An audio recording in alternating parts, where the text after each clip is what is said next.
Hi! For a while now, I've been wondering, could I be ADHD or maybe even a learning disability that went undiagnosed because doctors and psychologists were too busy figuring out why I was so quiet as a kid. I'm in my, let's say, early 20s, and ever since graduation, I've been all over the place.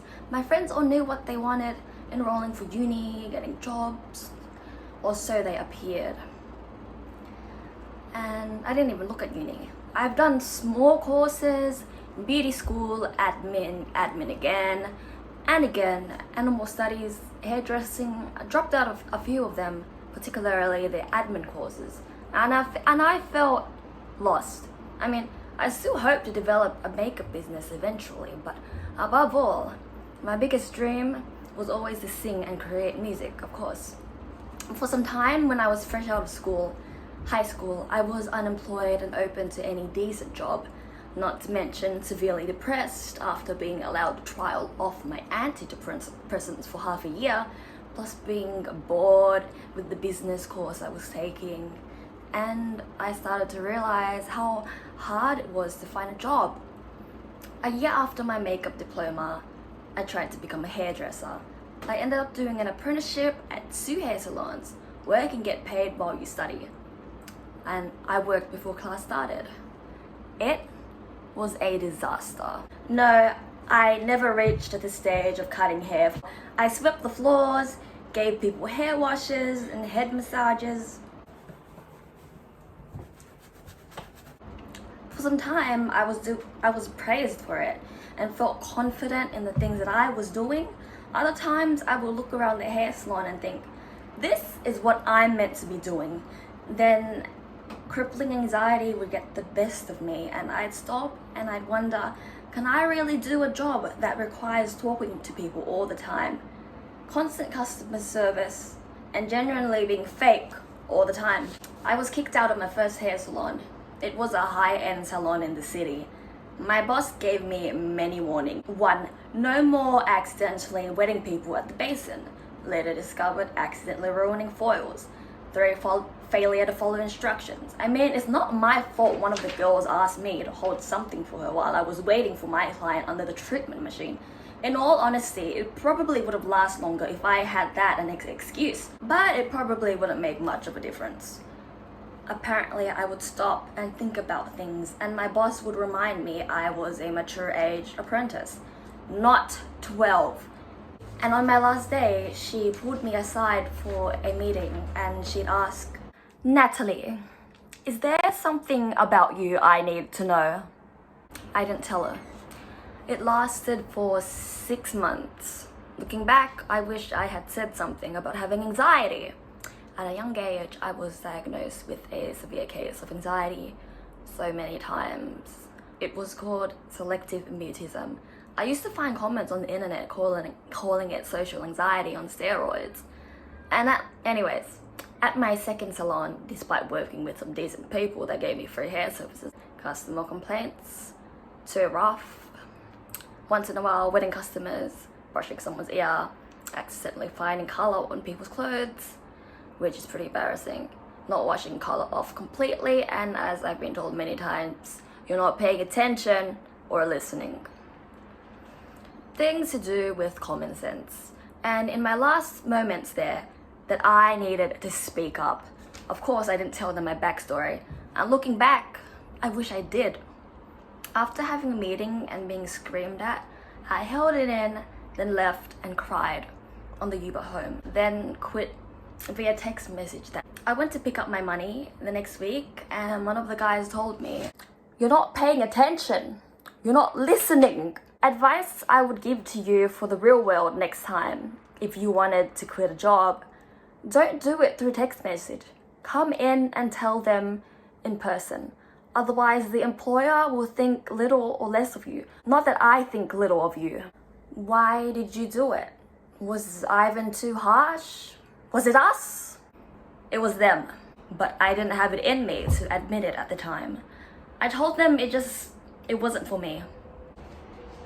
Which got me thinking one too many times the same thing I was constantly told by bosses, driving instructors, occasionally family members. You need to pay attention. Your mind is always somewhere else. And you need to speak up. Maybe because you're new right now, you're a bit shy, but once you get comfortable, you'll start coming out of your shell, and it would make me feel dumb and insecure. But more importantly, I would keep wondering, do I have an undiagnosed learning disability or ADD that I don't know of? Why have I struggled to get my driver's license? Ever since I was young, I knew I didn't learn at the same pace as everyone else. My uncle would say zoning out and daydreaming is normal for everyone. It happens to everyone. But now that it's affecting my life that much, obviously I think that there's a problem. I mean, it's pretty obvious I had one. It's just that doctors were too focused trying to figure out why I wasn't talking. I decided I wanted an answer to fill this void. I asked my mother to switch general practitioners from the man I've been seeing since I was 12 for my prescriptions to a lady one of my aunts had suggested. My mother, on the other hand, had other ideas. You need new medication too. It's not working. All you do is sleep all day. So we went and sought a psychiatrist who switched me from Luvox to Effexor for social anxiety. Luvox, on the other hand, was for OCD and depression and a bit of anxiety, I can't remember. During the last days of seeing the most recent psychiatrist I have seen in years, he did comment I was happier with more energy than I had been at first. At my last appointment, I mentioned the possibility of my undiagnosed learning disability, or ADHD. No, you don't have it. If you did, you would have been diagnosed at a young age. Which had a point, but at the same time, my latest GP commented, he completely dismissed you. You were telling me it's been a problem your whole life, and he just pushed it aside as if it was nothing. There's a hospital I know. When I first met my latest general practitioner, I was a bit anxious, so my mum had to go in with me to introduce me to a whole new doctor. And she would tell my mum, stop talking for her. She's over 18. She can see doctor on her own. And it's true, my mother had been behind all the doctor stuff growing up and doing all the talking for me. 2 doctors pointed out going in without your mum, and I agreed. Learning to do things on my own. I remember being told by this same doctor, the brain doesn't completely develop, mature until the age of 25. You need to work towards it. I do have some psychologists here, but they don't specialize in anxiety. You would benefit more from a doctor that specializes in anxiety. There's a place called Headspace. They work with young people under the ages of 25. And after some time, I asked about Headspace again. I was going through some family/social problems at the time. I walked into the Headspace office that day in a local area and got called into a room where a lady interviewed me. I told her about thinking about the possibility of being tested for ADHD. The lady didn't have that much advice to give, but she did suggest, we used to have a psychologist here. Her name was Zoe. She can diagnose you. That was great. Now, Zoe was a provisional psychologist, which was concerning because we want someone older with years of experience. I just kept going back after deciding I started to connect to her, or that I just wanted to vet someone with a psychology degree. I paid for and took for the WAIS intelligence test. I was diagnosed with an intellectual problem. Amazing. Of course, I'm one step away from being below average in intelligence. I have had a feeling something was off about me my whole life. But if it means anything, it's been re-brought up that we don't actually know for sure. Further testing for a learning disability by my second therapist. My own sibling, through the years, would make fun of me. And over time, it had an impact on my self-esteem. Deep down, I have always known that I am a very smart girl in my own way, in other ways. Don't judge a fish on its ability to climb a tree, or it will live the rest of its life thinking that it's stupid. Albert Einstein. Because we, like fish, we as people aren't all good at the same thing. Just like fish aren't meant to climb trees. Each one of us has our own unique personalities and our own strengths and weaknesses. One thing someone else excels at, the other person doesn't. Find your niche, my friend. As of last year, I worked for a very popular clothing store / brand in the stock room above the main floor. A few months ago, I resigned there because I don't see a future there anymore. Now I'm at a warehouse for online clothing and I've been there for about a year. These 2 recent jobs have been probably the longest jobs I have done so far. Of course, every once in a while there were some setbacks, and my therapist suggested, why don't you write an email to your boss about it? You write very beautifully. Which was a good idea if I was too anxious and self-conscious and embarrassed to bring it up in person. Anyway, after half a year of appointments with Zoe, she left for a maternity leave. I was referred to Sophie.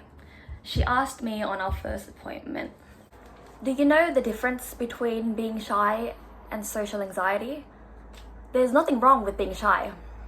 I could print an ID worksheet out for you and we could see if anything matches with you. It kind of came off as uneducated on the topic of anxiety because I know what I am. I've seen enough doctors. But I ended up going back because I started to see potential in her and the things that she knew. Long story short, the results were that I had mild ADHD, and it took a year on and off to finally get an answer.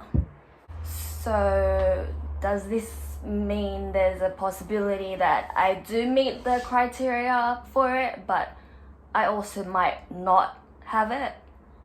You do have it. It's mild. You can still learn. You have inattentive type ADHD, but you didn't test for hyperactivity. My therapist suggested that it can be helped therapeutically, and this includes 1. Continuing therapy that may help with emotional difficulties. 2. Keeping a journal. 3. Positive self-talk on self-worth and achievements. 3. Making lists. 5. Setting feasible timeline for work-related activities. 6. Just like lists, having a calendar, dates, books, pocket-sized recorders. 7. Further testing to do with a possible learning disability. 8. Or if it comes to worst-case scenario, starting from low doses of medication. My psychologist suggested both the tests for ASD, aka autism, and ADHD to find out what's going on. I was kind of offended because I know what I am. Not because we think you have it, lies, but because ADHD and ASD share similar traits. What I think happened is that you've grown out of selective mutism and it's impacted your ability to socialize and maintain some social anxiety, which may disguise itself as ASD. I didn't pass for ASD, but I did meet the criteria for mild ADHD. My general practitioner, on the other hand, I'm surprised. I thought you would have tested for mild autism, not ADHD. But at least we know now, so that you have confirmation and you don't think you're going crazy. A session before, I showed her an email asking what she thinks about getting tested by a provisional psychologist. She sees something! I can see that there's something there as well. Unlike Dr. T, who didn't even take you seriously, and I didn't like that. I don't get a bad vibe from this. You don't seem to think it's a bad idea either. It's just ticking boxes and adding up a score. Provisional. I've been there. You'll be seeing 2 people. She was commenting that she reckons I could be Asperger's.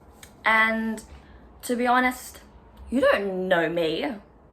Aside from seeing her for my prescriptions, the sole purpose and what we've been working towards this whole year, looking for a psychologist that specializes in anxiety and finding someone that can run a test or diagnose me for what's been on my mind throughout the years, my concentration problem. The topic made me think, agree to disagree, selective mutism, social anxiety, and autism, etc.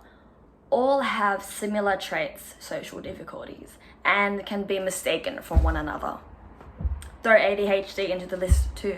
At the end of the day, my diagnosis is just a label. It doesn't define you or me as a person.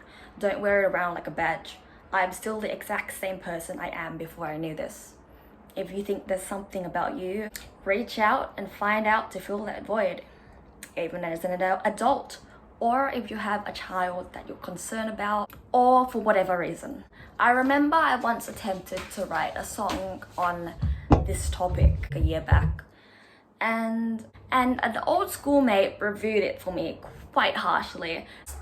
Xavier doesn't cure mutants. He helps them accept and embrace their differences. Which made me realize that that is so true, which reminded me a psychologist or two have mentioned acceptance to me before, that I accept my anxiety, that I accept myself as I am. And like Xavier's School for Mutants, having been blessed with gifts, we should embrace our differences, my friend, and love ourselves. Thank you for watching. I am Natalie Moon, and on behalf of the moon, I shall right wrongs and triumph over evil. And that means you.